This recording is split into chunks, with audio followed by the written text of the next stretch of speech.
नमस्कार. तर आज दीपामावस्या आहे. तर दीपामावस्येनिमित्त आमच्याकडे दिव्यांची पूजा करतात.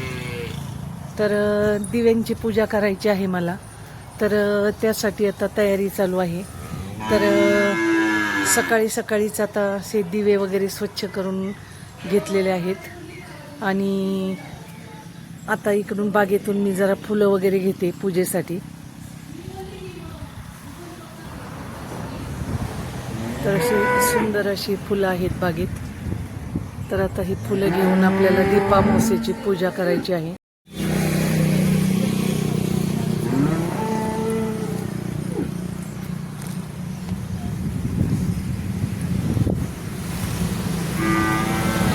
काळूचं काय चाललंय पहा.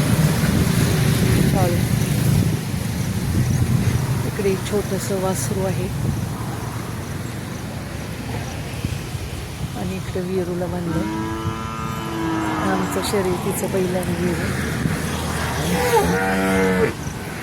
आणि लिओने चांगलीच ताणून दिली इकडे.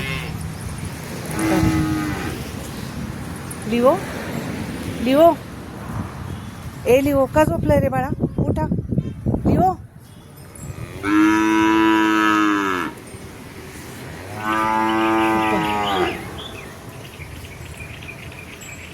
इकडे गायी आहेत आपल्या सगळ्या. आणि आता हा पारिजात आता नुकताच छान फुटलाय आणि आता त्याला अशा कळ्या आलेत. तर आता लवकरच तो पूर्ण बहरेल चांगला.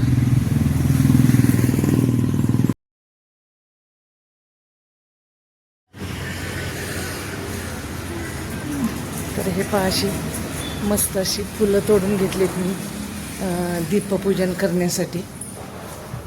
आणि आता दिवे दाखवते मी तुम्हाला. तर इकडे पहा हे असे दिवे ठेवलेले आहेत सगळे. तर हे लवकर सुकावेत म्हणून मी असे टेबलवर सगळे दिवे सकाळीच उठल्याच चांगले समया, ह्या जुन्या समया, ह्या सुनेच्या लग्नात आलेल्या आहेत रुखवतावर. त्यानंतर ही समय अशी गिफ्ट मिळालेली आहे. या 2 समया पण गिफ्ट मिळालेले आहेत. आणि ह्या छोट्या ज्या 2 समया आहेत तर ते असंच सहज आम्ही भांड्याच्या दुकानात गेलो होतं तर मला आवडलेल्या तर घेतलेल्या. आणि हे आपले रोजच्या वापरातले दिवे.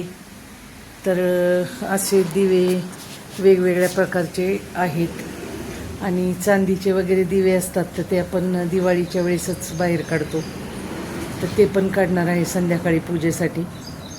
तर आता हे स्वच्छ करून झालेत. आता पूजा मांडू आपण.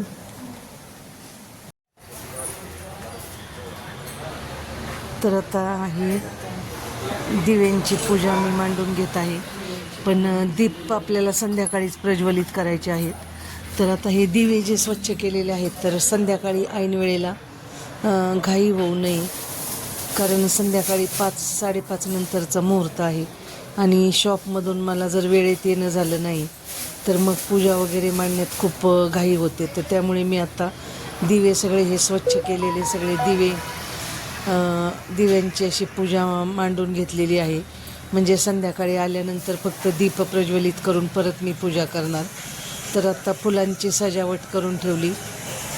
आणि संध्याकाळी आल्यानंतर मग रांगोळी वगैरे करून त्याची परत मी पूजा करून दीप प्रज्वलित करणार आहे.